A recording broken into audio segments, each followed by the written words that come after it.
Samia and Kili, toes in the sand, big questions waiting in their hands. One loves science, one loves play. Let's discover on this sunny day. It's summer break and Samia and Kili are at the beach. Have you ever wondered why seawater tastes salty? Brr! We'll let the water evaporate and see what's left behind.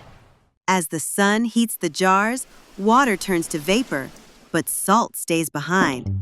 Rainwater and rivers flow over minerals and rocks, picking up salt and carry it to the sea. Over millions of years, all that salt builds up. Crunchy. So next time you splash in the sea, remember, you're swimming in billions of dissolved rock bits.